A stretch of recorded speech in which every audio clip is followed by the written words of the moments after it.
françaises ont été avancées. On va voir avec l'historien de Télématin, Frédéric Gersal, où on en est aujourd'hui. On n'a jamais retrouvé l'épave de l'appareil, non? Non, c'est un drame absolu. Il traversait l'Atlantique Sud et il était parti de Dakar pour rejoindre l'Amérique du Sud et coupons moteur. C'est les derniers mots que l'on a entendus. Et l'avion, on l'a, là c'est Jean Mermoz, évidemment, ce célèbre portrait. Et voilà son avion qui a commencé à voler en 1936, au tout début de l'année, et qui disparaît corps et âme avec son équipage de 5 membres. Mais c'était pas la première fois qu'il tentait cette Non, traversée. alors absolument, vous avez raison. Alors c'est un héros extraordinaire, vous le rappeliez, pilote émérite évidemment. Plus que ça. Oui, plus que... C'était une star. Oui, une star, un athlète. Oui, en plus. Incroyable athlète. Oui. Alors on le surnommait l'Archange parce qu'il volait par tout temps, par toute météo.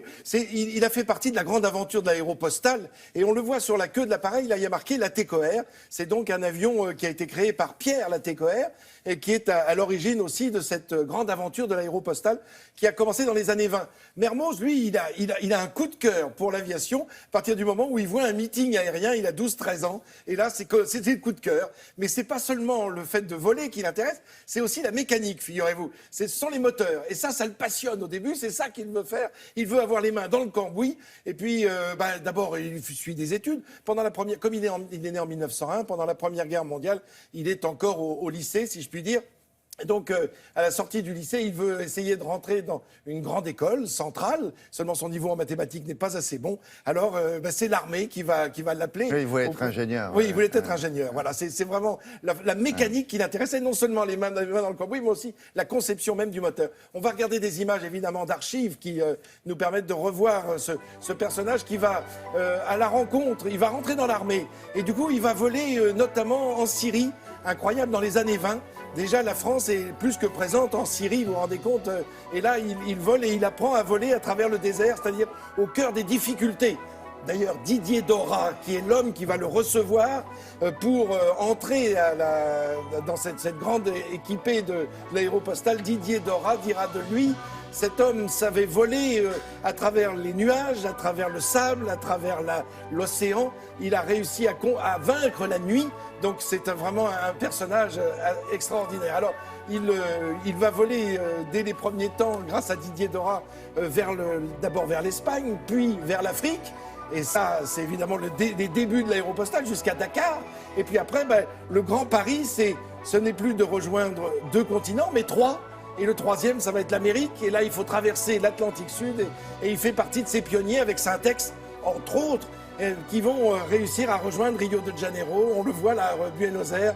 Et puis Santiago du Chili, qui est l'étape ultime, avec le passage vous savez, des Andes assez effroyables, puisqu'il faut monter à des hauteurs avec un avion, évidemment, qui n'a rien à voir avec le confort qu'on peut avoir encore aujourd'hui.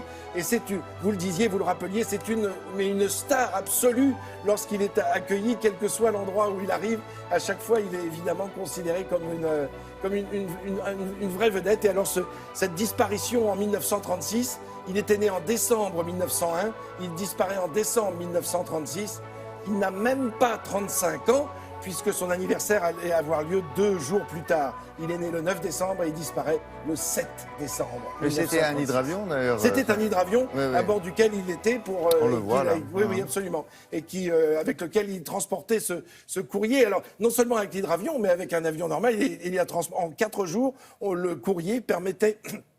il permettait au courrier d'aller de Paris jusqu'à Santiago du Chili en moins de 4 jours. C'était évidemment un exploit assez extraordinaire. Et dans les années 30, effectivement, les pilotes et lui, comme d'autres, étaient des gens à la mode. Oui, on les recevait partout. Oui, c'était les vedettes du moment. Et Syntex faisait partie. Bien sûr. Alors, ils étaient très amis. Ils avaient quelques points d'achoppement sur des rivaux un peu, oui. Et puis des idées politiques qui n'étaient pas les mêmes, puisque Jean Mermoz avait plongé avec les croix de feu du colonel de la Roque.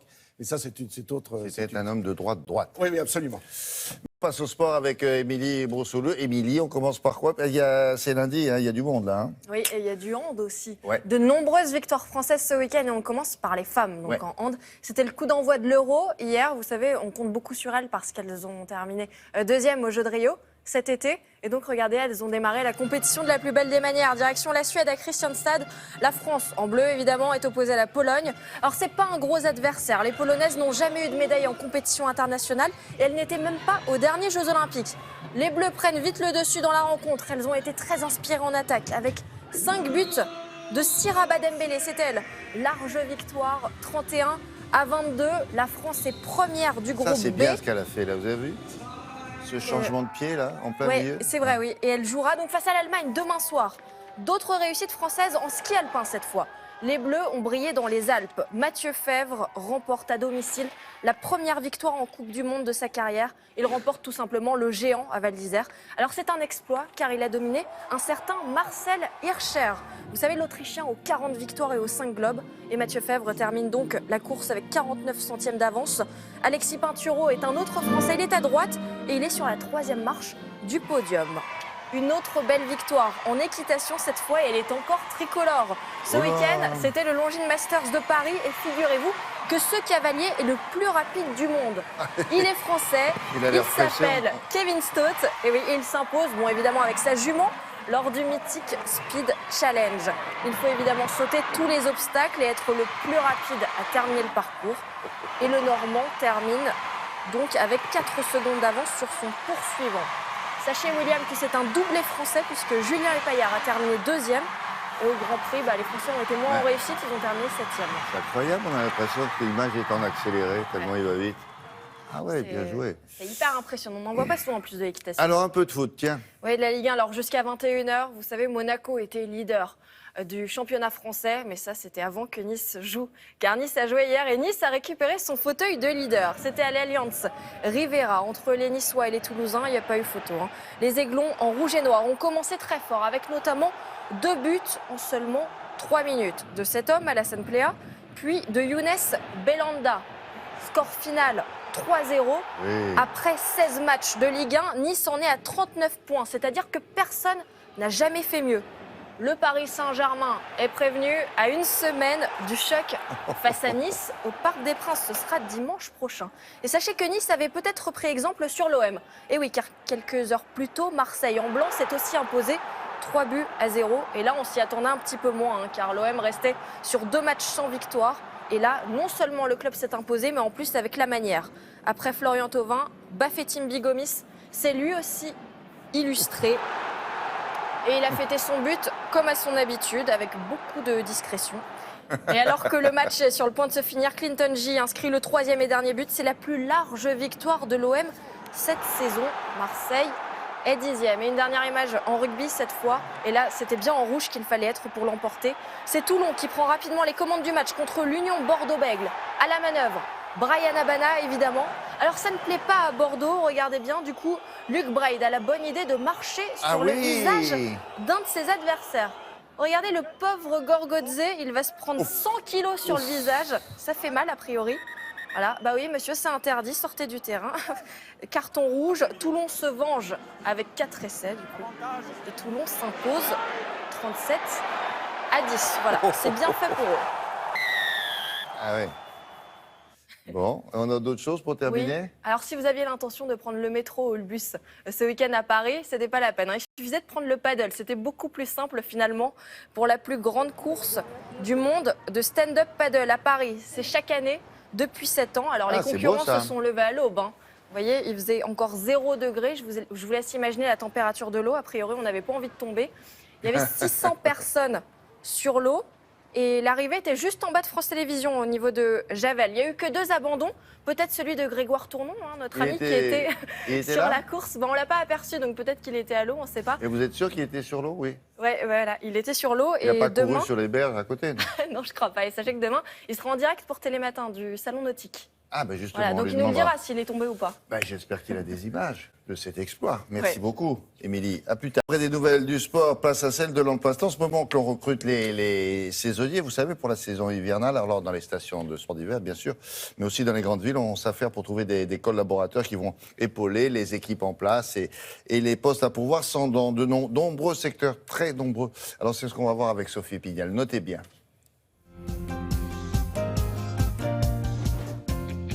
Les besoins de saisonniers sont importants, ils représentent 700 000 projets de recrutement chaque année.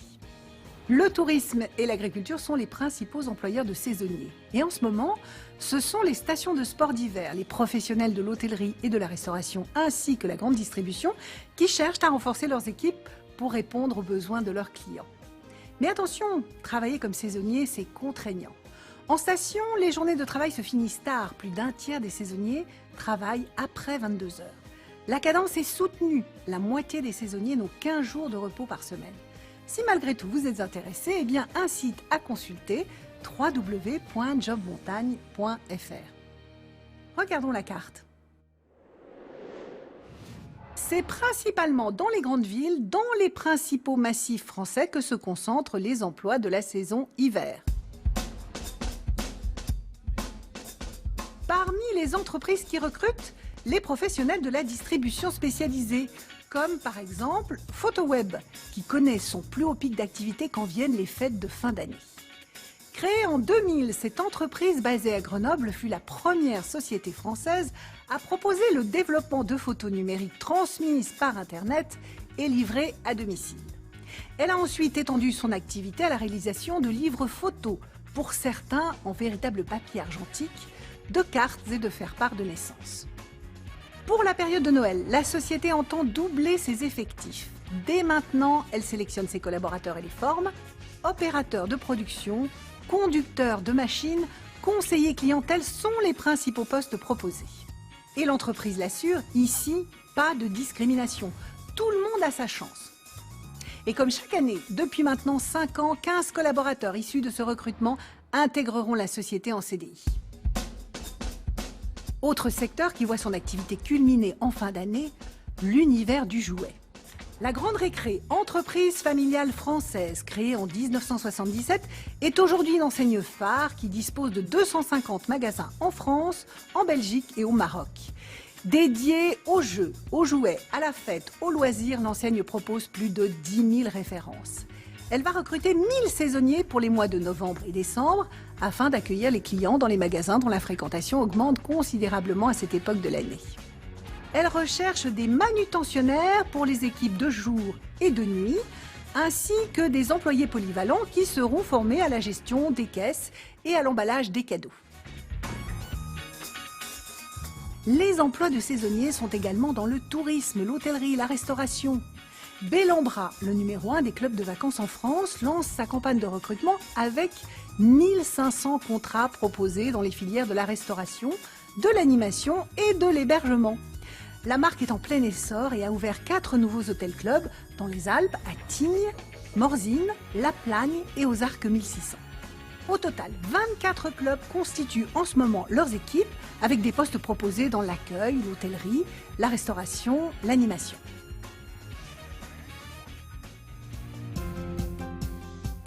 Vous êtes intéressé par ces offres, vous souhaitez postuler et bien sûr le site de Télématin, vous allez retrouver notre partenaire Météo Job qui vous indiquera la marche à suivre. Très belle journée à vous. Hubert, vous avez entendu l'élection présidentielle d'hier en Autriche, l'a encore démontré. Ce que l'on appelle les mouvements populistes prospèrent partout en Europe. La preuve avec le candidat d'extrême droite autrichien. Alors certes, il n'a pas gagné, mais il a fait un score très élevé. Alors que ce soit en Autriche ou ailleurs en Europe, est-ce qu'on connaît, Amaury, les raisons de cette forte progression? Bonjour. Bonjour William, bonjour à tous. Alors il y a autant de raisons que de pays différents, mais on peut tout de même en trouver quelques-unes des raisons communes. Il y a d'abord une désillusion politique avec ce sentiment chez beaucoup d'électeurs que quoi qu'on vote à gauche ou à droite, les choses ne changent pas beaucoup. Alors pourquoi pas ne pas tenter une troisième voie. Et puis il y a aussi de la désillusion économique, ça on retrouve ça chez les classes moyennes et populaires avec le sentiment d'être perdant, d'être laissé pour compte dans cette mondialisation. Voilà deux raisons communes, mais c'est vrai que de la Scandinavie au pays de l'Est, il y a à chaque fois des situations très particulières, mais cette tendance avec ce vote populiste qui ne cesse de monter, et c'est une vague qui est sans doute partie pour durer, comme on va le voir dans ce sujet que nous avons préparé avec Brice Boussoir. D'élection en élection, ils enchaînent les succès. De la Pologne à la Scandinavie, en passant par l'Allemagne, les partis populistes ont le vent en poupe sur tout le continent et ils déroulent presque à chaque fois le même discours. Nous faisons partie d'un vaste mouvement européen où des citoyens de plus en plus nombreux ne veulent plus être contrôlés par la bureaucratie européenne. Le peuple contre les élites, c'est une constante chez les populistes. Une approche que l'Autrichien Norbert Hofer résumait ainsi il y a quelques jours. Dès que les élites s'éloignent des électeurs, ces élites perdent les élections. Ce n'est même pas une question de droite ou de gauche, mais de proximité. Dans beaucoup de pays européens, les populistes ont pourtant déjà gagné et accédé à cette élite qu'ils brocardent si souvent. En Norvège, ils participent au gouvernement. En Pologne, la vague droitière a remis les conservateurs aux commandes. Mais le précurseur de ce basculement, c'est bien lui. Viktor Orban, le Premier ministre hongrois, développe depuis maintenant 6 ans une politique qu'il conçoit comme une révolution conservatrice. J'ai le sentiment que nous sommes en train de vivre la fin de cette antidémocratie libérale dans laquelle on vit depuis 20 ans. Nous revenons à la vraie démocratie. Mais la démocratie, c'est aussi l'alternance. La vague populiste va-t-elle donc un jour refluer? Voici ce que disait le chef des populistes finlandais l'année dernière. Nous sommes là pour rester. Ils se sont fait une place durable dans le paysage politique européen.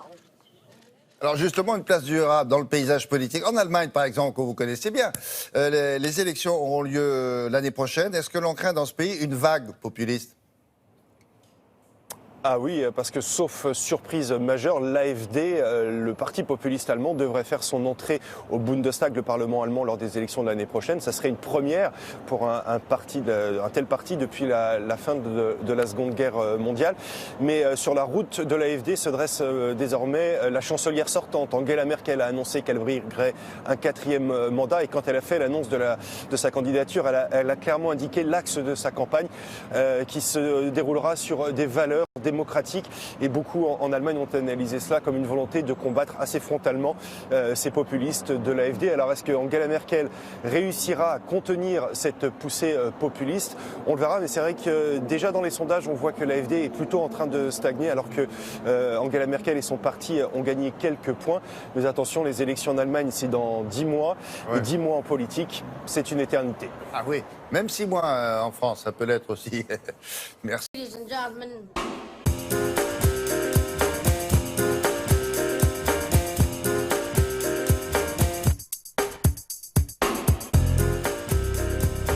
On va commencer par Ségolène Royal. Comment ça va, Ségolène Royal? Bonjour William, bonjour à tous et bonjour Madame Royal, dites donc. On parle de vous ce matin dans les journaux. Vous faites même la une de quelques titres régionaux. Regardez l'Ardennais, la Charente Libre, le Courrier Picard, l'Union. Pleine page, vous n'êtes pas partout, mais presque. On pourrait croire d'ailleurs que vous vous positionnez médiatiquement pour annoncer votre candidature à la primaire de la gauche. Oui, parce que le sujet qui préoccupe les éditorialistes ce matin, c'est la primaire de la gauche. Mais tout de même, Madame Royal, vous avez réussi à en détourner l'éditorialiste du Figaro, qui n'a pas du tout apprécié que vous nous parliez, Madame Royal, de Fidel Castro comme d'un monument de l'histoire. Alors l'édito, vous n'allez pas aimer, je vous préviens tout de suite. D'abord le titre, Castritude. Vous vous rappelez la bravitude? Ce matin, il y a Castritude à la une du Figaro. Ensuite, le coup de griffe d'Yves Tréhard. De deux choses l'une, écrit l'éditorialiste, où Madame Royal est atteinte du syndrome de Stockholm. Dans ce cas, il faut de toute urgence lui proscrire les missions diplomatiques en terre totalitaire, pourvu d'ailleurs que son agenda ne l'envoie pas un jour prochain en Corée du Nord. Ou bien elle est sincère, et alors c'est très grave. Elle qui, plus souvent qu'à son tour, aime donner des leçons de morale, serait bien inspirée de vite combler ses lacunes. Fin de citation. Dans l'opinion, Michel Chiffre est beaucoup plus lapidaire. Il parle d'énormité et de bêtises qui sont la spécialité et font le charme de Ségolène Royal, laquelle inspire aussi, regardez, le dessinateur CAC. Alors, un dessin n'est jamais aussi bon que quand il mêle deux actualités. Alors, vous apprécierez celui-ci. À gauche, Royal, il restera un monument de l'histoire. Au centre, Hollande, qui est touché à la limite du retour d'affection avec les petits cœurs. Et puis à droite, Valls, qui lui tape sur l'épaule et qui lui dit « T'excite pas ». Elle parle de Castro. Alors, Valls, justement, la transition est toute trouvée. On retrouve les mêmes, ou presque, dans Libération, sous le coup de crayon de Willem. Hollande explosé derrière la porte, victime de la poussée des prétendants. Comme disait De Gaulle, c'est le trop-plein. En revanche, côté unité, c'est le grand vide. Et si Manuel Valls est, nous dit-on, sur le point de se déclarer, il ne faut pas qu'il s'imagine que ça va aller tout seul. Le coup du candidat naturel, ça ne va pas le faire ce coup-ci. C'est en tout cas ce qui transpire des éditos du jour, et ils sont nombreux sur le sujet. Alors à la gauche de la gauche, on est vent debout. Ainsi, Patrick Appel-Muller dans l'Humanité, la gauche n'a rien à gagner à cette candidature du Premier ministre. Avec Emmanuel Macron, il rivalise dans l'art d'accommoder la droite et de faire des ronds de jambes au patronat, écrit l'éditorialiste du quotidien communiste. Non, ça ne va pas être simple pour Valls, ne serait-ce que parce qu'il a toujours jugé que le principe même de la primaire était dangereux pour un parti au pouvoir. C'est Cécile Cornudet qui le rappelle ce matin dans Les Échos. Il a peu de troupes, beaucoup de coups à prendre, mais il lui est impossible de ne pas mener ce combat, écrit l'éditorialiste. Même appréciation chez Libération, où Laurent Geoffrin rappelle que Valls a défendu en 2011 une ligne clairement sociale libérale. Cela, évidemment, l'a écarté du centre de gravité culturelle et sociale de la gauche. Alors, comme l'écrit Geoffrin ce matin, Valls aime à se référer à Clémenceau. Il va surtout avoir besoin de Blum et de Jaurès. Merci, à tout à l'heure. Les 4 vérités. Caroline Roux reçoit ce matin Pierre Moscovici, commissaire européen. Oui, il était le directeur de campagne de François Hollande. Il reste socialiste. Le PS qui cherche le meilleur moyen de se rassembler depuis le renoncement de François Hollande. En France, on attend la candidature de Manuel Valls. Visiblement, c'est fait. Pendant ce temps-là, Renzi démissionne en Italie.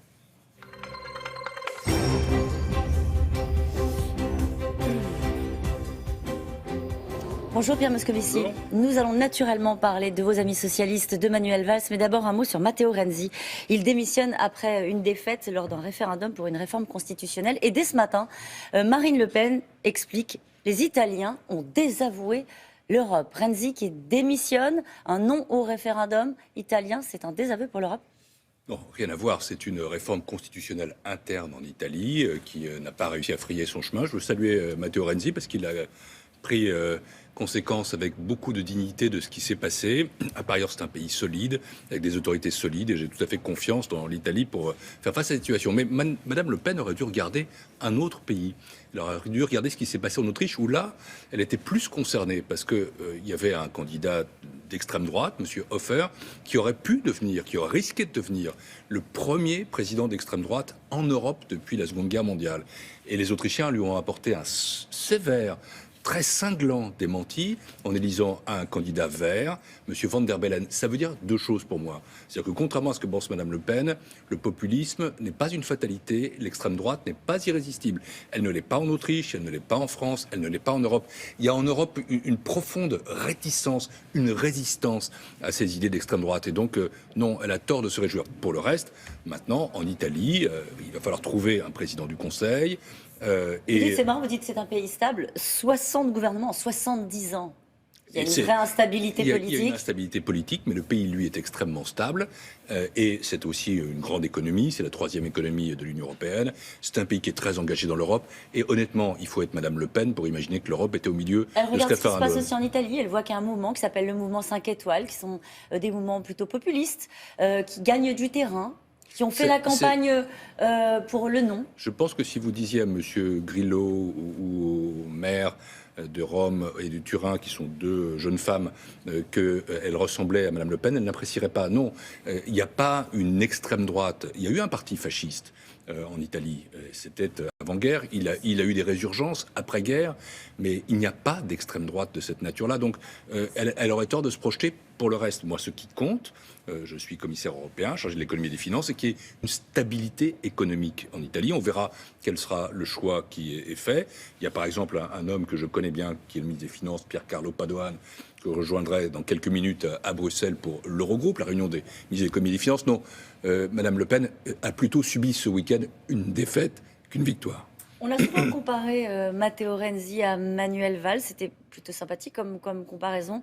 Manuel Valls va annoncer sa candidature à la primaire ce soir à Évry à 18h30. Est-ce qu'il peut rassembler la gauche? Est-ce qu'il peut rassembler les socialistes? C'est son défi. Moi j'ai bien sûr vu la décision de François Hollande, que je salue parce que je la trouve à la fois humble, réaliste, lucide, digne, mais elle est aussi un symbole pour la gauche. C'est que cette gauche n'a pas pu propulser le président de la République sortant dans une deuxième candidature. Et, le problème, c'est pas lui, c'est la gauche, c'est étonnant de dire ça. C'est bien ce qu'il a dit. C'est-à-dire, il a dit au fond qu'il ne pouvait pas se présenter parce qu'il estimait que la situation politique l'empêchait de le faire, alors qu'il a défendu son bilan par ailleurs. Mais François Hollande, qui n'a pas pu se présenter, donc qui a ressenti une impossibilité, était aussi le point d'équilibre de la gauche, le point d'équilibre idéologique, politique de la gauche. Et ce bilan représente cela. Manuel Valls ne l'est pas. Le point d'équilibre de la gauche, il est à Matignon depuis... Le risque maintenant, c'est qu'il n'y ait pas deux gauches irréconciliables, mais 3, 4, 5. Il faut éviter la fragmentation, la fracturation de la gauche. Et c'est tout l'enjeu de la primaire. Pour le reste, vous m'interrogez sur une candidature. Je connais le Premier ministre Manuel Valls. Je vais attendre de voir ce que sera le candidat. Parce que ce qui compte... Vous avez un doute sur la différence entre le fait qu'il puisse assumer le bilan, qui est celui qu'il a eu à Matignon, et en gros faire table rase et passer à autre chose? Quand vous devenez candidat à l'élection présidentielle, quand vous sortez de Matignon, vous avez à projeter autre chose. Et moi, ce qui m'importe, à la place qui est la mienne, vous l'avez dit, commissaire européen et toujours socialiste, c'est deux choses. C'est que la politique qui est menée doit être une politique qui s'attache à résoudre, à attaquer ce qui est vraiment le fléau de nos sociétés. Qu'est-ce qui crée le populisme? C'est le fait qu'il y a des gens qui se sentent perdants de la mondialisation, c'est les inégalités, donc il faut une politique juste. Mais il faut aussi une politique européenne. Et moi, je tiens fondamentalement à ce que mon pays, la France, soit un pays moteur, leader de la construction européenne, vraiment engagé là-dedans. Pas de politique nationaliste ou protectionniste ou a-européenne ou anti-européenne. Vous expliquez que François Hollande était...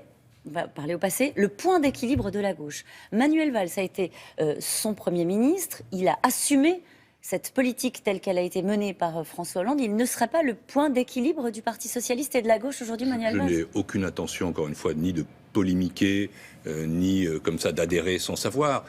Encore une fois, Manuel Valls est un homme dont on connaît les qualités, son énergie, son autorité, il a une expérience.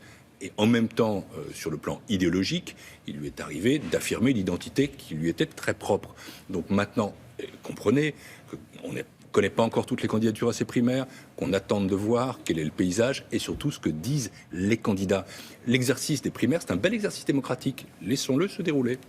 Vous pensez qu'il y en a un de ceux qui sont aujourd'hui en situation de se présenter qui peut rassembler le Parti socialiste? Vous y croyez encore? La victoire est encore possible pour la gauche en 2017? En tout cas, je n'ai pas d'inquiétude. Je trouve que les primaires sont une belle procédure, qu'il y aura un vrai débat, qu'on verra à ce moment-là quelle est la vérité des uns et des autres, et qu'à l'arrivée, il n'y aura qu'un candidat du Parti socialiste. C'est à ça que ça sert. C'est ce qui s'est passé à droite.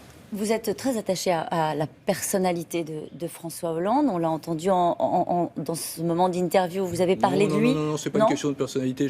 J'ai été son directeur de campagne. Je l'aime bien. Oui. C'est un ami. Mais je ne suis pas dans le culte de la personnalité, ni la sienne, ni quiconque. Je pense que c'est un homme qui est respectable, qui a fait une présidence honorable, dont le bilan sera réévalué. Mais pour le reste, voilà, maintenant, il y a une situation politique. On va avancer avec lui à la présidence, et je crois qu'il n'a pas fini son travail. Et notamment, je souhaite que sur le terrain européen, il affirme ses valeurs et qu'il fasse des propositions. Mais le culte de la personnalité, c'est pas vraiment la définition de la gauche. Non, d'accord, c'était pas ma question, mais enfin très bien, c'était pour reprendre des propos que vous aviez eus sur François Hollande. Est-ce que vous considérez que Manuel Valls a une part de responsabilité sur la façon dont François Hollande termine ce quinquennat? Hier, Emmanuel Macron a parlé des tireurs couchés, considérant que lui, il préférait mener les combats à visage découvert. Sincèrement, Pierre Moscovici. C'est à François Hollande de dire ça. Moi, je suis trop loin, vous comprenez, à Bruxelles pour suivre tout ça. C'est confortable d'être trop loin de temps en temps. Hein. François Hollande est parti. Il y a sans doute des responsabilités à ça. Il y a la sienne, c'est-à-dire le fait qu'il n'y a pas eu l'élan qui aurait dû exister derrière sa candidature. Il y a la nôtre à tous. Emmanuel Macron n'est peut-être pas le mieux placé pour donner des leçons en la matière, je crois. Merci beaucoup, Pierre Moscovici. C'est à vous, William. Merci.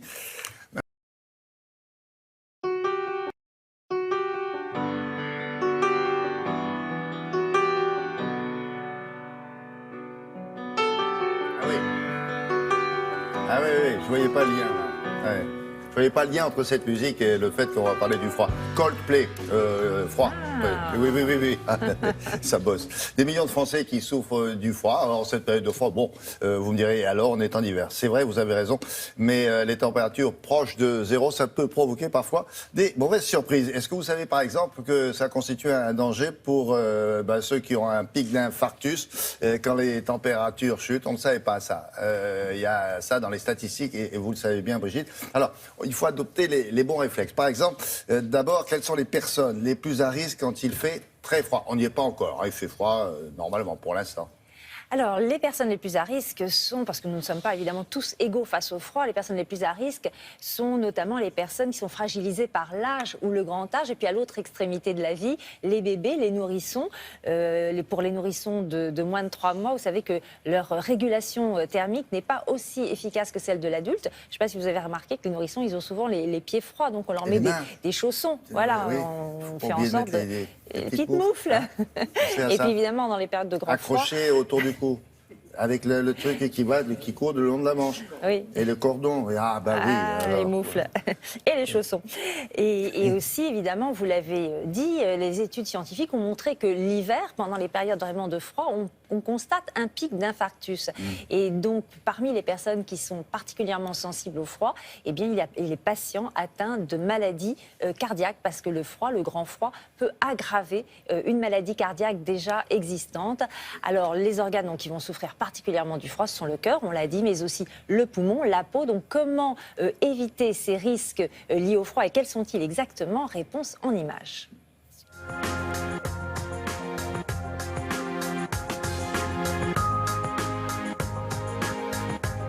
Le froid représente une menace pour le cœur parce que le froid a un effet vasoconstricteur, ça referme les vaisseaux. On le sent bien quand il fait froid, on a les mains qui deviennent un peu blanches, c'est lié à la circulation sanguine qui diminue, il y a la même chose au niveau du cœur avec les artères coronaires qui vont se refermer. Et une artère coronaire qui se referme, c'est un risque d'infarctus du myocarde, c'est un risque de souffrance cardiaque, c'est aussi un risque de décompensation cardiaque ou de décompensation d'autres organes d'ailleurs. Ce n'est pas uniquement les températures extrêmes qui vont provoquer les pics d'infarctus en hiver, mais c'est surtout la différence de température. Donc il ne suffit pas qu'il fasse en dessous de zéro, mais même sous des températures un peu plus tempérées, mais avec une grosse différence par rapport à l'été, une différence de 10 degrés de température peut suffire à resserrer les vaisseaux et avoir un cœur qui s'adapte moins bien. La peau peut souffrir aussi comme le cœur ou comme les poumons, et la peau, c'est le risque d'engelure. Alors les montagnards le connaissent très bien, ce risque-là, avec une gelure locale qui peut aboutir à une destruction de la peau. Et donc là, le réflexe, c'est de ne pas réchauffer trop vite, mais plutôt progressivement, et plutôt tremper dans un bain à 35 degrés plutôt que d'avoir une source de chaleur directe. Les bons réflexes pour prévenir toutes ces conséquences sur le cœur ou la peau, c'est déjà quand il y a des vagues de grand froid qui sont annoncées, c'est de ne pas sortir, surtout si on est fragile, surtout si on est insuffisant cardiaque, surtout si on est insuffisant respiratoire. Et si on sort, eh bien il faut se couvrir avec plusieurs couches de vêtements de façon à pouvoir garder une petite couche d'air qui va protéger et garder la chaleur là aussi. Et on n'oublie pas les extrémités. 30% de la perte de chaleur intervient au niveau de la tête. Donc il faut prendre un bonnet, il faut prendre une casquette, il faut protéger les oreilles. Et puis les extrémités, c'est les mains, c'est les pieds. Donc là aussi, prendre des gants, pendre des moufles pour pouvoir éviter cette perte de chaleur.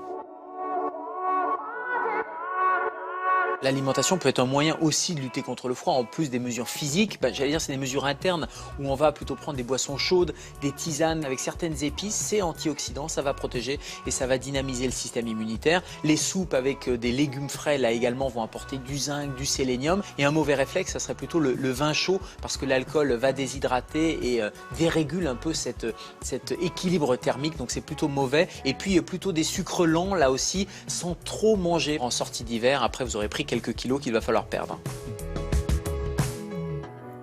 Et le fait de surchauffer les appartements en cette saison, au-delà de 19 degrés, c'est une mauvaise idée, non ? Alors, c'est pas très bon de se dire, voilà, parce qu'il fait 0 dehors, on va monter la température à 25, parce qu'en fait, ce sont les décalages qui sont mauvais. C'est-à-dire que quand on va sortir de chez soi, et si cet appartement est surchauffé, l'organisme va avoir du mal à s'adapter au froid si vraiment le décalage est important. Donc il faut rester raisonnable à la fois dans son bureau, son appartement, sa maison, à ne pas surchauffer. Autre lien, le lien entre le sommeil et le froid, il y a un rapport? Il faut bien dormir, c'est quand il fait très froid, parce que la fatigue, notamment quand l'organisme est fatigué à cause d'une dette de sommeil, il va réagir aussi moins bien au froid, a des difficultés aussi à s'adapter. On sait que quand on est fatigué, l'organisme, il voit ses défenses immunitaires baisser, et pendant la période hivernale, il va être plus réceptif à ces virus de l'hiver que l'on rencontre parfois. Et si vous voulez en savoir plus sur ce sujet, mais aussi d'autres sujets, je vous conseille le livre du docteur Gérald Kierzek, Ayez les bons réflexes, c'est chez Fayard,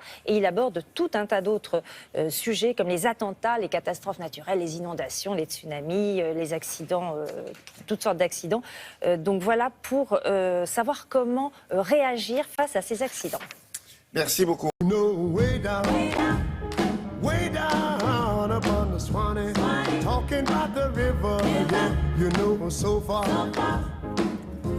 Myanmar.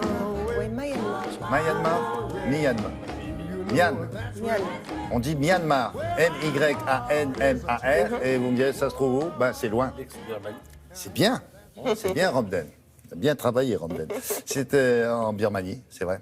Pourquoi ce reportage sur la Birmanie vous a particulièrement c'est l'article de Géo qui parle de l'Irrawaddy, le fleuve principal du pays qui traverse donc du nord au sud toute la Birmanie, qui fait 2000 km et qui est absolument majestueux puisqu'il peut même faire 4 km de largeur, et c'est le principal axe de communication du pays, mais depuis des millénaires. Et c'est là aussi qu'ont été construites sur les rives de l'Irrawaddy les cités royales. Donc on découvre comme ça toute l'histoire de ce pays, avec évidemment les rizières, les mines de jade, les forêts. Voilà. Donc cette nouvelle Birmanie, parce que ce pays a été quand même mis à l'écart pendant presque 50 ans de dictature, et bien aujourd'hui elle doit faire face, militaire, elle doit faire face aujourd'hui à une expansion économique, à des investisseurs étrangers, tout en protégeant son patrimoine. Regardez.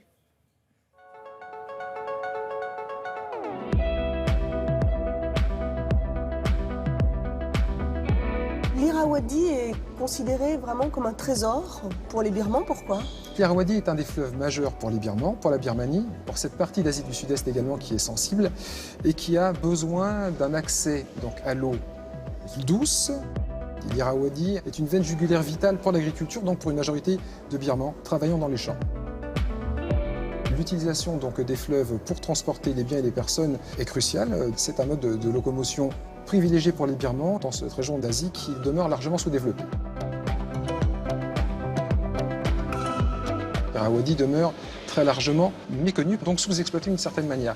L'industrie du tourisme international commence à s'y intéresser de plus près. C'est la raison pour laquelle les Birmans seraient quelque peu inquiets aussi de l'avenir du fleuve? Les Birmans sont surtout inquiets dans la mesure où ils peuvent avoir le sentiment que ce cours qui était de tout temps donc au profit des Birmans pourrait petit à petit potentiellement leur échapper si ces grands fleuves venaient à être surexploités, notamment par la création d'infrastructures qui généraient de l'électricité ou alors qui dompteraient ces fleuves qui par moments ont plutôt tendance à donner des inondations qui ne sont pas toujours jugulées avec les moyens insuffisants de l'État. La Birmanie a beaucoup changé, maintenant on peut y aller très facilement. La Birmanie n'est plus un pays de dictature militaire, c'est un pays qui est en transition démocratique, avec Madame Aung San Suu Kyi qui en est de facto donc, la figure emblématique.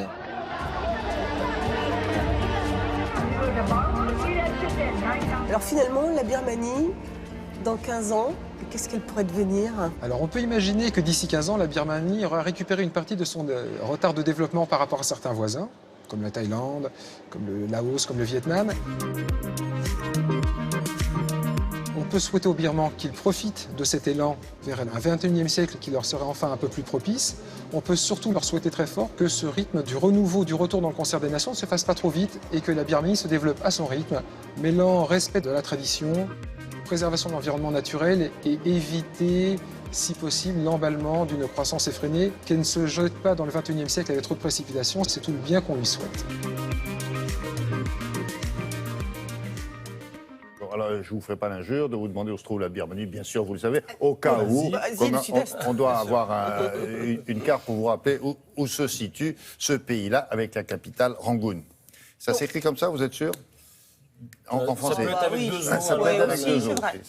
On peut juste peut-être préciser que le lieu où a été fait l'interview, c'est au musée Guimet de Paris. Donc remerciement vraiment particulier. C'est le musée donc, national des arts asiatiques. Et aujourd'hui, il abrite la plus importante collection d'art d'Asie d'Europe. Et en ce moment, il y a une exposition sur le jade qui s'intitule Jade des empereurs à l'art déco. C'est jusqu'au 16 janvier. Il faut juste rappeler aussi que la Birmanie aujourd'hui possède énormément de gisements et qu'elle continue justement à assurer l'extraction de jade. Voilà. Et à l'exporter. Merci beaucoup. Et à l'exporter.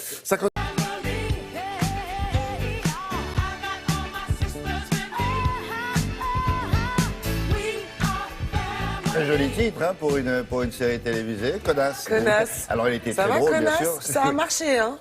Très bien, Connasse. Il y a eu une série, puis un film. C'était sur une chaîne amie et néanmoins concurrente, Voilà. ou l'inverse. Et là, ça s'appelle Cigarette et chocolat chaud. Pourquoi? Alors, Cigarette et chocolat chaud.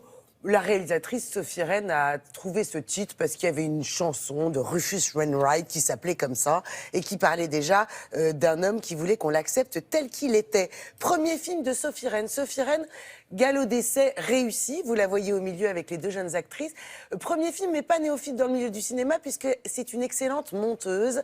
Elle a d'ailleurs reçu un César en 2009, celui du meilleur montage pour le très joli Le premier jour du reste de ta vie, de Rémi Besançon avec Zabou, vous vous souvenez. J'ai eu un vrai coup de cœur pour ce film qui raconte le quotidien d'un père, Denis Pattard, joué par l'excellent Gustave Kervern, que vous voyez aussi sur l'affiche. Suite à la mort de sa femme, il met tout en œuvre pour être le meilleur papa du monde. Les fins de mois sont difficiles, le quotidien aussi, puisque Denis Pattard jongle entre deux métiers. Il manque de temps et d'argent, mais c'est un père épatant, fou d'amour pour ses filles. Chez les Pattard, c'est le bazar, c'est pas rangé. Les filles vont à l'école avec des chaussettes dépareillées, mais chez les Pattard, on s'aime fort. Et puis un soir, une fois de plus et une fois de trop, il manque la sortie d'école de sa fille de 9 ans qui se retrouve à l'attendre au quel est le prénom de commissariat. la fille de 9 ans? Alors, il y a Mercredi, c'est très mignon. Mercredi, et l'autre, elle a un prénom un peu plus commun, on va dire, que j'ai oublié, mais elle s'appelle Mercredi. Non, alors Mercredi et Janice. Voilà, et Janice, absolument. On l'envoie au commissariat attendre son père. Et là, qu'est-ce qui se passe? Puisque c'est pas la première fois. Une assistante sociale, Camille Cotin dans le film, est missionnée pour enquêter sur ce père jugé défaillant aux yeux de la loi. Et pire que ça, on lui dit, si vous voulez garder la garde de vos filles, vous allez devoir suivre un stage en responsabilité parentale. C'est une comédie, on rit, mais c'est surtout fin, plein de tendresse, et c'est extrêmement intelligent, qui pose des questions comme notamment... C'est quoi être un bon parent? Ça me fait penser à cet excellent film avec Viggo Mortensen, Captain Fantastic, ou encore tout simplement aussi à ce très joli film américain Little Miss Sunshine. Oui. Nous avons rencontré Camille Cotin. Bonjour Camille. Bonjour Charlotte. Mais si vous voulez un chocolat... Non, non, merci, ça ira. Je préférerais qu'on commence l'évaluation parce que j'ai d'autres familles à voir derrière. Alors, monsieur Pattard, comment on gère l'argent dans cette maison? On gère comme on peut. Par exemple, le samedi midi, on va au supermarché et puis on pique-nique dans les rayons. C'est malin. Malin, oui, c'est le terme approprié. Est-ce que vous avez découvert des choses justement sur les assistantes sociales? J'en ai rencontré 2. Pour moi, c'est des héroïnes, vraiment. Et qui font ça en toute humilité, en toute discrétion, et qui se battent en plus contre un système qui leur donne pas forcément les clés. Mais elles sont vraiment là pour aider les familles, beaucoup plus que pour les enfoncer, quoi. Les isolés, bien sûr. Vraiment, c'est des... Gustave Kervern, lui, il est extraordinaire parce qu'on dirait un nounours un peu renfrogné comme ça. Ouais. Je trouve qu'elle a tellement bien fait de le choisir. Il paraît qu'il est arrivé au café et qu'il a dit « Non, mais moi, tu sais, je suis pas acteur. Hein. » Et elle a répondu « Bah, ça tombe bien, je suis pas réalisatrice. » Je crois qu'on a encore oublié le chèque de cantine. Retirer la garde des enfants. Être seule toute la nuit, attendre son père au commissariat. Salut Michel. J'approuve donc la recommandation du procureur qui préconise le suivi d'un stage de responsabilité parentale. Et ces 2 petites filles, un mot sur ces 2-là quand même, parce qu'elles ont déjà fait du cinéma ou pas? Alors, Fanny Zanini, qui est la plus petite des 2, qui a 10 ans, c'était drôle parce qu'à la projection d'équipe, on devait tous dire un mot, et puis elle dit... prend le micro, elle dit « Moi, franchement, c'est un des films sur lesquels j'ai préféré tourner, quoi. Franchement, sur la quinzaine que j'ai fait, c'est mon préféré. » Donc, on s'est tous regardés. Personne... Avec le recul, quand je regarde ma filmographie... Quand je regarde ma filmo, vraiment, celui-là, je l'ai bien kiffé. Donc, on était tous autour en se disant « Tiens, elle a vraiment tourné 3 fois plus que chacun de nous. » Denis, il est trop cool. C'est trop un hacker. Ils piratent les tickets de zoo, de ciné. Comme ça, on peut y aller même quand on n'a plus de sous. Héloïse, elle faisait du théâtre et elle a fait plusieurs castings et elle est incroyable. Parce que c'est pas facile de jouer une maladie comme ça avec, parce que on peut en C'est faire hyper trop, dur et pas puis assez. c'est surtout qu'elle a quand même un personnage, c'est-à-dire que cette petite fille ne se résume pas à ses tics et c'est ça qui est C'est ça, touchant. ouais. C'est qu'elle a une nature, elle a une personnalité, elle a beaucoup de choses à jouer autres que les tics. Tu l'aimes bien en fait. Je rigole.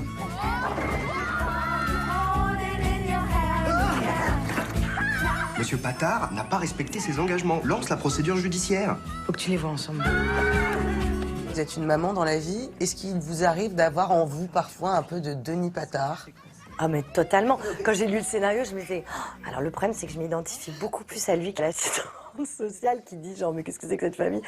Je sens que je dois inculquer des choses à mes enfants que j'ai pas forcément. Donc c'est une double éducation. C'est-à-dire qu'en même temps, je m'impose une certaine discipline pour pouvoir leur transmettre une, mais c'est pas naturel. Merci beaucoup Camille. Voilà, à mais je bientôt. voulais juste Merci, dire oui. un mot, Charlotte. Je trouve que c'est un film important aujourd'hui parce qu'il fait du bien par rapport au contexte actuel. Il est porteur d'espoir, d'humanité, de tendresse, de solidarité. Et je trouve que c'est un regard sur la famille qui est important, qui est tendre et qui peut aller se voir en famille. Et voilà, que c'est un moment vraiment agréable à partager, quoi. Merci beaucoup Camille, merci.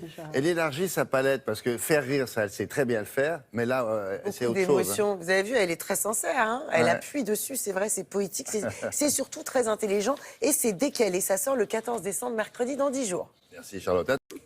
Place maintenant à l'actualité du théâtre. Et cette semaine, avec Jean-Philippe Viau, on a sélectionné 2 bons moments, vous me direz, c'est bien pour cette saison, de récréation et de divertissement avec 2 comédies qui font le plein en ce moment d'ailleurs à Paris. Ah oui, en effet, il y a de la détente théâtrale dans l'air aujourd'hui avec d'une part une bien sympathique création que l'on doit à Muriel Magellan, c'est L'éveil du chameau, et puis d'autre part avec cette amusante comédie légère de Jean-Paul Battani, auteur de célèbres séries télévisées, c'est Eureka que met en scène Jean-Philippe Daguerre au Théâtre des Variétés. À l'affiche de cette distrayante écriture, on y retrouve Éric Logérias, Alexandre Pell et Laurence Matzneff. Le tueur, il pratique toujours avec des gants, donc nous aussi, il faudrait qu'on emporte. Non, c'est pas obligé. Tes empreintes sur ta propre femme, c'est pas louche. Je sais bien que tu as touché plus depuis longtemps, mais quand même. 2 camarades se voient obligés de mentir, de monter toute une machination pour faire passer le suicide de la femme du premier pour un meurtre. Mais débarque une jeune femme, Charlotte, qui, elle, sait beaucoup de choses et risque de mettre en péril leur belle machination. Si vous voyiez l'état dans lequel est mon ami, vous n'auriez aucune envie, croyez-moi, aucune envie de courir au commissariat. On l'étrangle, on l'égorge, on la noie, je sais pas encore. On verra au dernier moment, c'est freestyle. Je pense que l'auteur a voulu s'amuser à mélanger le policier et la comédie. C'est une façon aussi de renouveler complètement le boulevard, puisqu'il n'y a pas de cocu dans les placards, il y a des cadavres, et ça change pas mal. Je ne lui ai pas donné rendez-vous. J'ai dit que j'avais donné rendez-vous à cette fille et que j'avais oublié le rendez-vous. Parce qu'il fallait que je lui fasse croire que je te faisais croire au rendez-vous. Parce que si je te faisais pas croire au rendez-vous, elle aurait trouvé ça bizarre que je te parle pas du rendez-vous pour expliquer sa présence chez toi parce que j'avais oublié le rendez-vous. C'est très très fin, c'est très finement écrit, bien sûr, très finement joué, vous vous en doutez. Mais les gens rient beaucoup parce que c'est assez original, voilà. Ça les surprend. Tu vas l'oublier, les sentiments ça passe, c'est comme la grippe.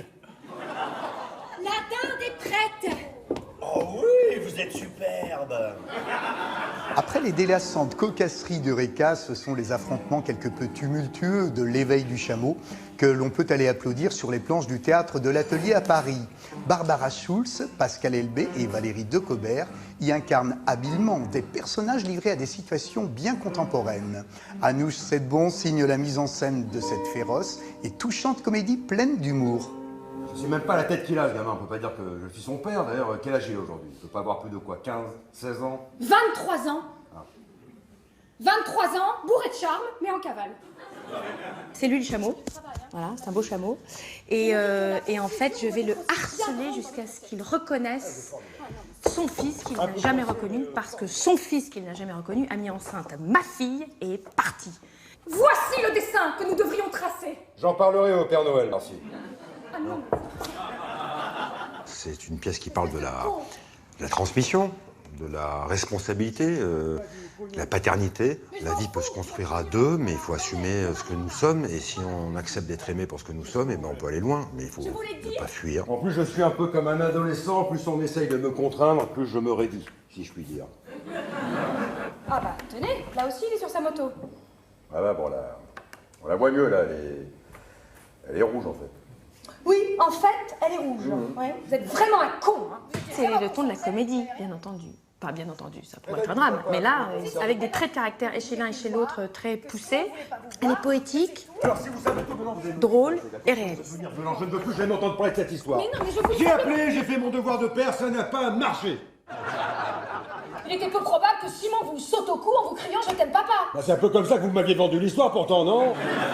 Quand on aime tous les genres de théâtre, il n'y a aucune raison de ne pas découvrir Eureka et l'éveil du chameau.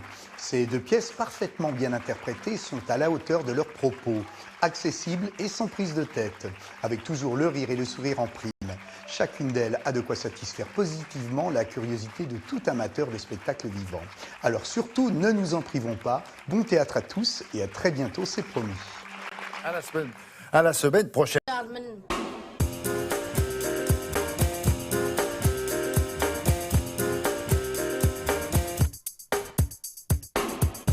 On va parler de quelqu'un qui a fait plusieurs générations. Pervers Pépère. Dont la nôtre. Pervers Pépère, c'est pas à vous que je m'adresse, hein, William. Je dis pas. C'est bien. Super Dupont. Parce que sinon c'était vrai. Sinon ça tombait bien, je trouve, non? Franchement. Alors, Super Dupont, Guéluron, la petite coccinelle, il est effectivement pas mal question de Gottlieb ce matin. Il nous a quittés, je vous le rappelle, ce week-end. Il avait 82 ans. Alors, Libération, je cite, parce que la phrase est jolie. Au pinacle du trash gottliebien, les jurons fusent, les tétons pointent, le grand méchant loup copule avec le petit chaperon rouge. Parce que l'une des particularités de Gottlieb, c'était qu'il avait su créer des héros susceptibles de plaire aux enfants, bien sûr, mais aussi aux parents. Et puis, l'histoire a montré aussi qu'il avait du flair. Imaginez que c'est en 1972, sous Pompidou, donc avant la crise économique, qu'il invente Super Dupont, qu'on voit ici sur la droite, avec son béret, et qui part en guerre avec sa baguette. Il part en guerre contre une secte d'étrangers jaloux de la prospérité de la France. Ça peut nous rappeler quelque chose. Et d'ailleurs, quand on lui parlait de ça récemment, il se défendait d'avoir du flair. Il disait « Moi, je n'ai jamais été visionnaire. D'ailleurs, je suis myope. » Comme ça. Alors, Super Dupont n'est peut-être pas né non plus par hasard, parce que Gottlieb, on l'apprend dans les journaux ce matin, et notamment Le Figaro, était né à Paris en 1934 d'une famille d'immigrés juifs. Il avait perdu son papa tôt, c'est-à-dire que son papa avait été emmené par des policiers français et il était mort à Drancy. Voilà, beaucoup de choses sur Gottlieb ce matin. L'un des plus grands de sa génération. Oui. Parce qu'il savait être à la fois extrêmement clair dans le trait et puis c'était très fouillé, très dense comme avec dessin. ce petit personnage qu'on trouvait toujours en bas à droite ou à gauche, lui là, la coccinelle. La coccinelle, c'est formidable. Alors, toute autre chose maintenant, je vous conseille la lecture de 01 Net. C'est un magazine dont je vous parle de temps en temps parce qu'il y a une rubrique qui concerne les applis nouvelles. Et il y a tout un tas d'applis dont vous ne soupçonnez pas, franchement, qu'elles puissent exister. Par exemple, des baskets vintage. Et là, je me tourne vers Marie, qui doit avoir de vieilles chaussures à la maison. Les femmes ont toujours comment ça, avec beaucoup des de chaussures. Non Alors, et les vieilles baskets. Mais vous savez qu'il y a un site qui permet d'échanger les baskets vintage, qu'elles soient neuves ou d'occasion. Voilà, ça s'intitule... Et la basket telle qu'elle. Comment La basket telle qu'elle est là, quoi. Telle qu'elle est, oui. Après, vous la mettez, vous la mettez pas, c'est pour une collection ou pour utiliser. Voilà, sur le site Sneakmart. Vous avez Bumbles. Alors là, ça ressemble à toutes les autres applis de rencontres, comme Tinder, etc. Mais il y a quand même une petite différence, c'est qu'en cas de coup de cœur réciproque, seule la femme peut entamer la conversation. Ça évite, paraît-il, un peu les lourdeaux. Je sais pas si tu as quelque chose à Non, pas du tout, je trouve ça intéressant. Voilà. Et alors, en même temps, la femme, quand elle a le coup de cœur, il ne faut pas qu'elle tarde, parce qu'elle a 24 heures pour se lancer. Après, déconnexion, et j'ai l'impression qu'il faut peut-être repayer pour retrouver. Voilà. Alors, vous avez une autre appli qui s'appelle Shaddle. Là, ce sont les taxis qui s'organisent. Vous allez à l'aéroport, vous savez que ça risque de vous coûter 50, 60, peut-être 70 euros. Avec cette appli, vous commandez un taxi, et ça va vous coûter 2 ou 3 fois moins cher, peut-être plus. Pourquoi ? Parce que sur la route, le taxi vient vous prendre, mais sur la route, il va prendre un passager supplémentaire, quelqu'un que vous ne connaissez pas, mais qui se rend dans le même aéroport que vous. Peut-être même cette personne prend-elle le même avion que vous.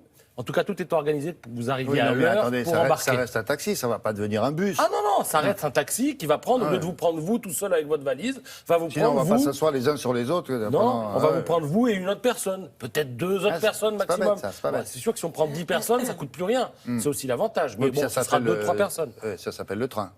Oui, en l'occurrence. Voilà. C'est un petit train, hein, c'est un petit train avec une seule voiture. Le livre du jour maintenant, Satisfaction, c'est Oui. signé Dominique Lamblin. Alors 64, imaginez, il y a un groupe de rock qui arrive à Paris, la maison de disques Decca France se dit il faut quand même quelqu'un qui les guide dans Paris. On va prendre l'étudiant là qui sert à rien. On va lui dire bon, tu accompagnes le groupe de rock, tu leur fais visiter Paris. Sauf que le groupe de rock en question en 64, il n'est pas très connu, sauf que c'est les Rolling Stones. Et l'étudiant en question, c'est Dominique Lamblin. Et puis ils vont sympathiser et du coup ils vont rester camarades. Et l'autre va passer 40 ans de sa vie, l'étudiant, avec les Rolling Stones. Donc il en a écrit ce livre qui est passionnant. Il y a plein d'anecdotes. Et puis aussi il y a des photos. Regardez, Bien, ça. il y a des photos qui sont totalement improbables. Là vous avez regarde, avec une chapka à Munich. Une chambre d'hôtel, ça. Une chambre d'hôtel, oui, absolument, c'est Wilton à Munich. Vous avez Jagger qui répond à une interview avec Keith Richards, et puis vous avez aussi, par exemple, des bouts de papier. L'autre, il ramassait tout dans le sillage des Stones. Donc un bout de papier sur lequel Mick Jagger, regardez, écrivait tous les titres des chansons qui pouvaient figurer dans un album qui était en préparation, etc., etc. Et le gars, le Lamblin en question, voilà, c'est le gars à moustache, il est avec Keith Richards, ils viennent de jouer au tennis ensemble. Voilà, et sur la table, que du thé. Que du thé. Même pas une volute de fumée, rien. Thé, boisson et confortant.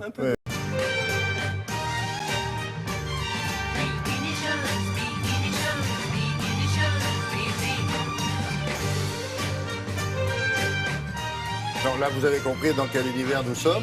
Il s'agit d'un Serge Gainsbourg, mais pas tout seul. Exactement. Eh oui. Pourquoi je vous parle de Serge Gainsbourg? Je sais pas. Vous savez pas?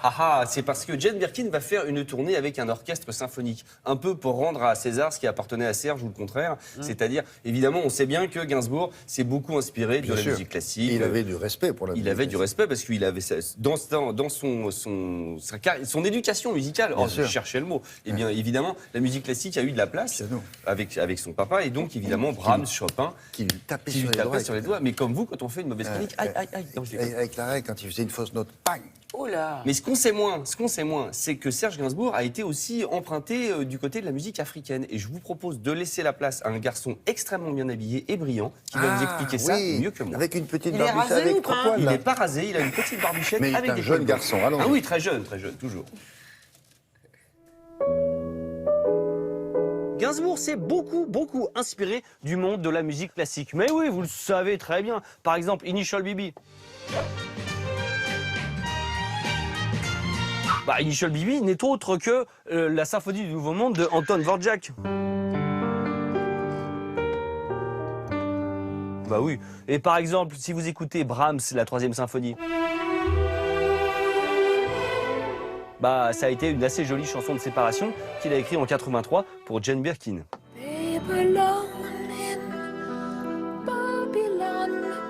Ce qu'on connaît moins, ce sont les emprunts world music de Monsieur Gainsbourg. Oui, parce qu'il avait les oreilles pointues, il écoutait très loin. Par exemple en Afrique. Écoutez bien. Prenons au hasard le disque Gainsbourg Percussion de 64, sur lequel il y a l'excellent New York USA. J'ai vu New York USA. J'ai vu New York USA. Écoutons sans plus attendre l'excellent titre de Babatunde Olatunji qui date de 1959, c'est-à-dire quelques années avant. Accrochez-vous, ça fait bizarre.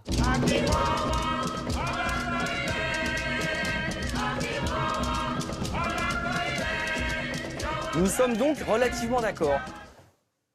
Mais j'en ai d'autres. Allons en 1964 écouter Pauvre Lola, chanson de Monsieur Serge. Écoutez bien la guitare. Faut savoir s'étendre sans se répandre, pauvre Lola. J'aurais tendance à dire pauvre Myriam, puisque quand vous allez en 1962 écouter ce titre de Myriam Makeba, icône absolue de la musique africaine, vous avez ceci.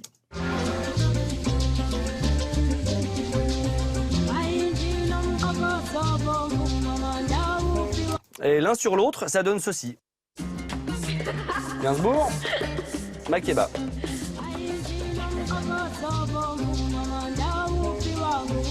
Gainsbourg. Savoir s'étendre sans se répandre, pauvre Lola. Je t'aime. Moi non plus. Que fait Serge Gainsbourg quand il a fini de piller toute la musique classique et toute la musique world? Eh bien, il se pille lui-même. Explication. Oh Explication. Nous sommes en 1966 et Edouard Luntz vient de réaliser Les Cœurs Verts, un film sur lequel il demande à Serge Gainsbourg d'écrire un slow. Un slow que vous n'avez jamais entendu. Dis donc Serge, tu mangerais pas dans ta propre gamelle? Bah oui, c'est Je t'aime moi non plus, qui va sortir l'année d'après avec Brigitte Bardot et 2 ans plus tard avec Jane Birkin. Il y aurait moyen de rajouter des Je t'aime un peu, tamiser la lumière? C'est pour l'ambiance, bébé. Je t'aime, je t'aime, je t'aime. Arrêtez là, ça va aussi. Eh oh! C'est assez érotique, votre studio. Oui, vous avez remarqué, quand on tamise la lumière, je vais mettre des bougies un peu d'encens. Ah ouais. Hein, ça, tout de suite, il y a du monde aussi derrière, des jeunes choristes suédoises. Oh non, dites donc comme vous y allez. C'est vrai que c'est frappant, mais enfin, il n'a jamais dit le contraire, qu'il avait emprunté. Ah oui, quand vous écoutez la musique de Tenue de Sens. Le 14 décembre. Et après, il y a une petite tournée, non, une grande tournée. Voilà, tout ça est sur les internets. Merci beaucoup, Alex. Avec...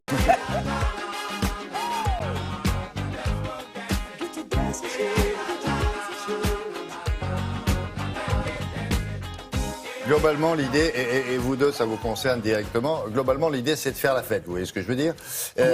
Jusque-là, on sait plus. Jusque-là, rien de très étrange. Sauf que là, expliquez-nous, la fête, ça se passe à quelle heure?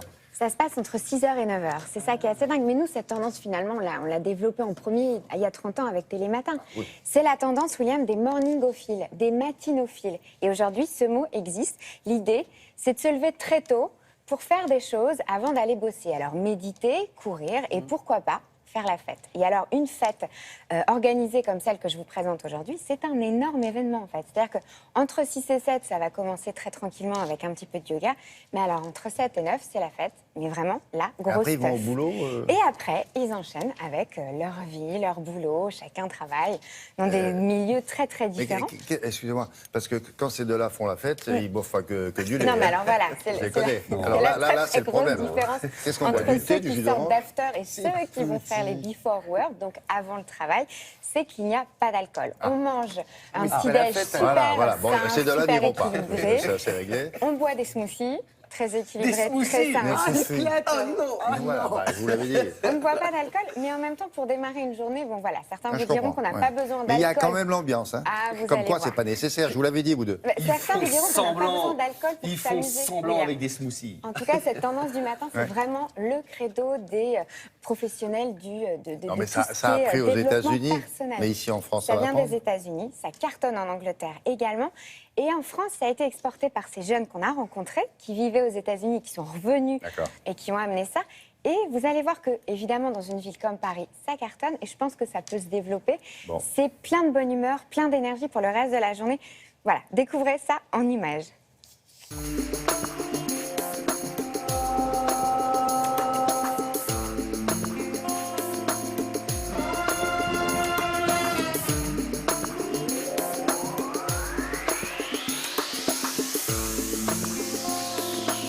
On est ici au Centre Pompidou pour un événement un peu hors du commun puisqu'il s'agit d'une fête matinale.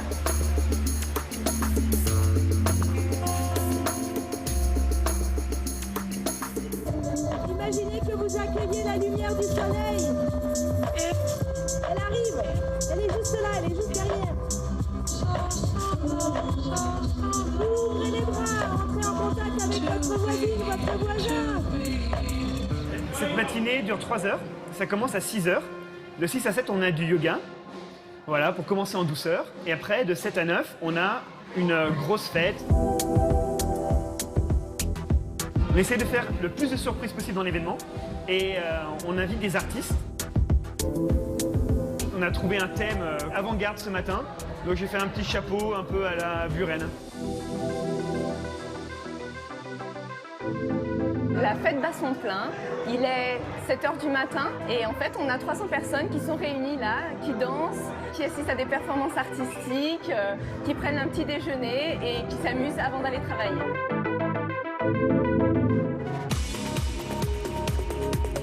Ça existe depuis 2 ans aux États-Unis, ça marche super bien là-bas. Et moi l'année dernière, je suis rentré des États-Unis après 10 ans et je me suis dit, je vais ramener ça en France. Les Parisiens au début étaient très sceptiques.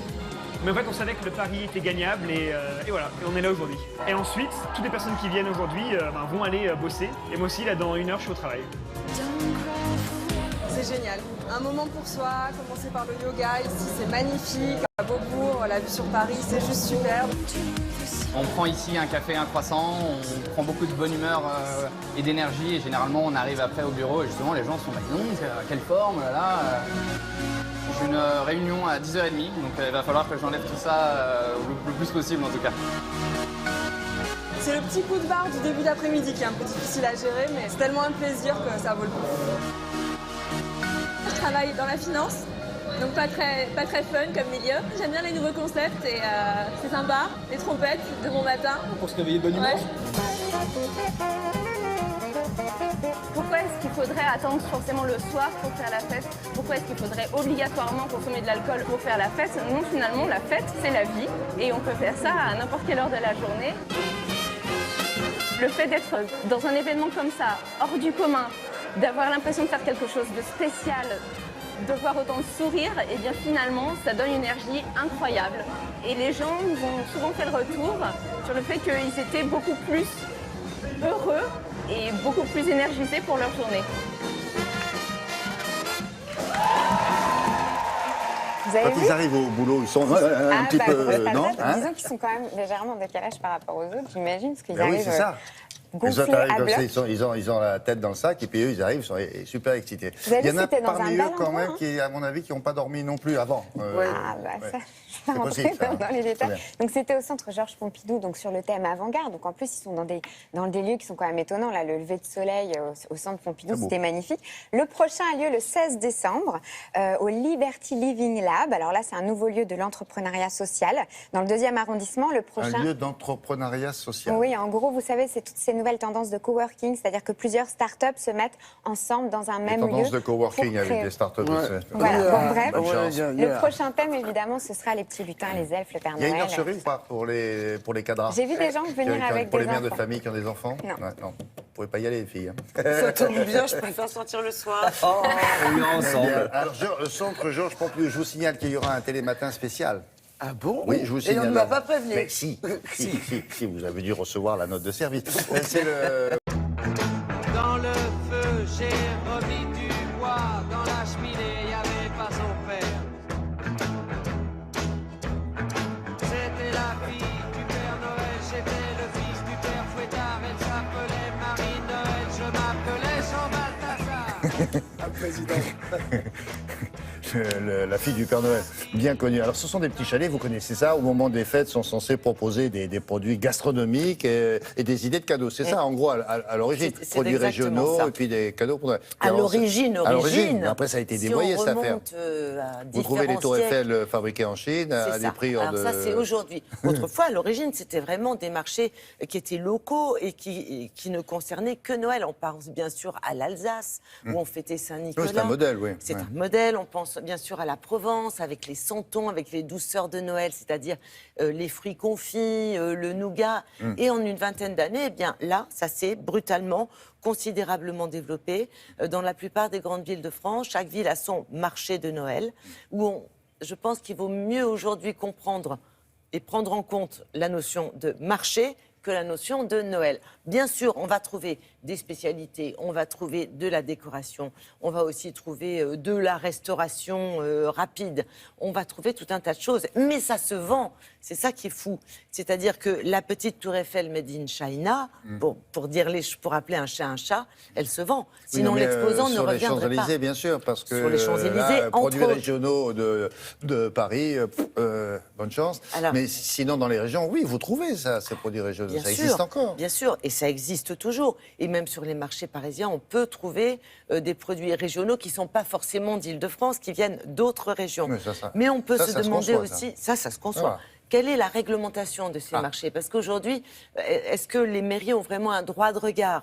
La mairie de Paris, qui par exemple a établi une charte, n'a pas souhaité répondre sur ce sujet. Donc nous sommes rendus sur un marché qui est celui de la Défense. Pourquoi? Parce que d'abord, c'est le plus ancien. C'est la 22e édition cette année. Il y a quand même 350 chalets. C'est le plus grand à l'origine d'Île-de-France. Et c'est organisé par une société privée Et ça s'autofinance parce qu'aujourd'hui, les mairies n'ont plus beaucoup de subventions à investir dans ce type d'animation. Et pourtant, c'est une véritable animation de centre-ville. Donc, on a visité ce marché avec la responsable de cette entreprise qui gère d'autres marchés sur Paris et qui nous explique exactement ce que l'on y trouve.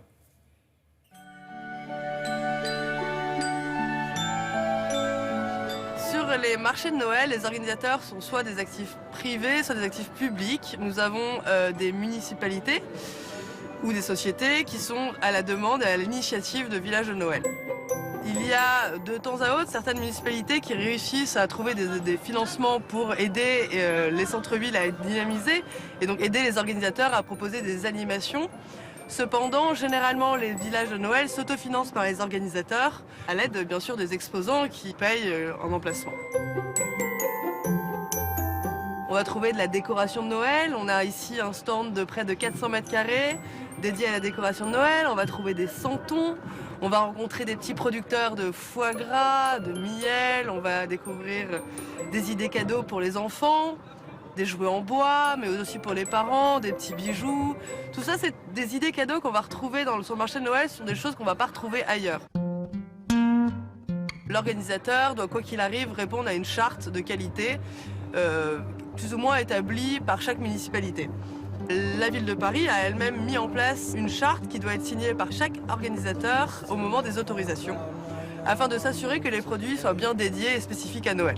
Sur le marché de Noël, on va avoir des producteurs qui sont indépendants, qui aujourd'hui, eux, ne sont pas redistribués dans les grandes surfaces, donc sont sur des échelles beaucoup plus petites.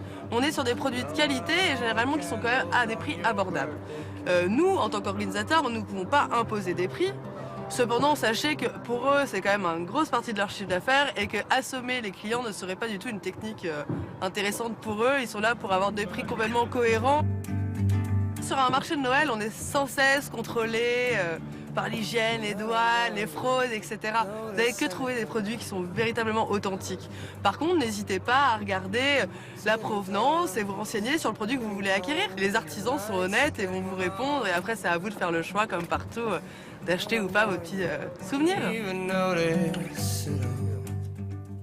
Bon, bah, à vous de ne pas vous tromper sur le marché en question, quoi. Ah, absolument. Il y a quand même beaucoup de marchés de Noël sur Paris, en Ile-de-France et dans toute la France. Oui, bien sûr. Donc, vérifiez, contrôlez. Après tout, vous n'êtes pas obligé d'acheter. Vous pouvez aussi vous promener. Vérifier les prix, vous promener. Enfin, c'est toujours le consommateur qui décide.